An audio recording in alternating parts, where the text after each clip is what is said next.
们第一天入住的饭店呢，就在现在非常夯的摩天大楼那个魔术方块的那个大楼的正对面，所以我们第一个景点就选择去了这个完美景点。那它上面的话呢，有一个非常大的玻璃的展望台。你这个人就是直接踩在那玻璃上，它下面就会看到下面悬空，所以你真的有惧高症的人是不敢过去的。那我本来呢，企图想要在里面可以拍到一个非常漂亮的完美照，殊不知人实在多到爆炸，所以呢，我就只能拍到一个人群中的一个人这样子，非常的丑。但我还是会给你们看一下，反正就是丑就给他丑了啊，不然怎么办？因为你跨年的时间去，你就只能人多啊，不然怎么办？所以如果你想要拍到很漂亮的照片的话，你要避开那个人多的时间，因为老娘就是去跨年的，所以我没有办法，就是会人多。但是没有关系，开心就好。因为呢，我们到达的时候呢，刚好可以看到白天，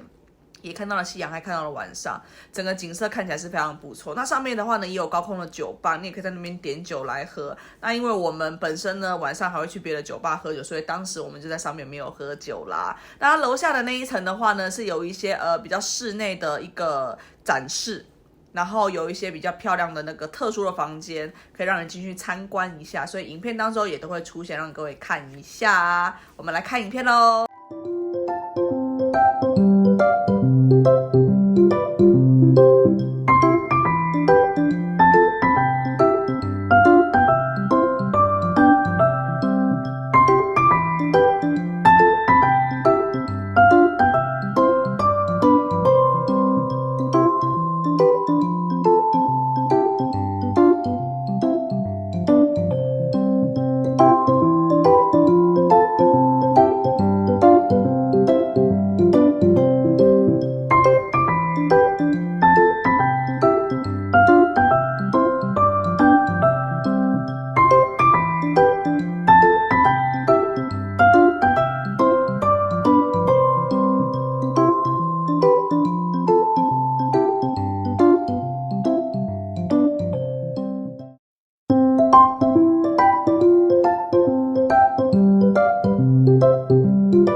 我当初的话呢，是上 Klook 去购买这个套票，你可以选择上去买门票而已。那我们当时选择的是有含200块钱泰铢的餐饮券的这个套票，因为我自己本身有在经营网络生意啦，所以呢 Klook 有跟我合作，我就上去 Klook 看咯。那我本来以为那个200块泰铢是可以在楼上的高空酒吧就是点酒来喝，殊不知那个200块泰铢的话呢，是在它前面的那一小栋的商场可以去进行使用的。那我们过去的时候呢，想说刚好也是晚上，就吃个饭好了，我们第一餐就决定在那个地方吃了。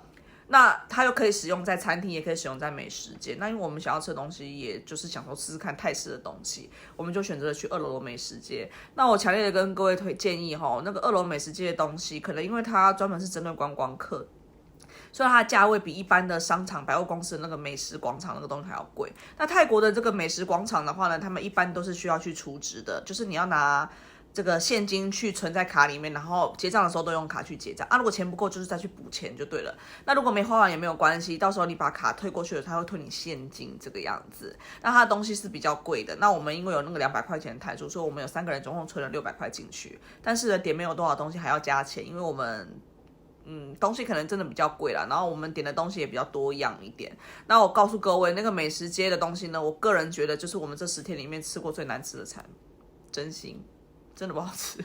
唯一可取就是那个泰式奶茶。对，所以如果呢，你除非饿到不行，不然我是真的不是很推荐你去吃它前面的美食街。可能他们的餐厅会好吃一点点，但是它的美食街真心不可以，而且又贵。你如果真的要吃，我建议你去别的地方吃会比较好。但是我还是拍给各位看一下咯，他们的美食街。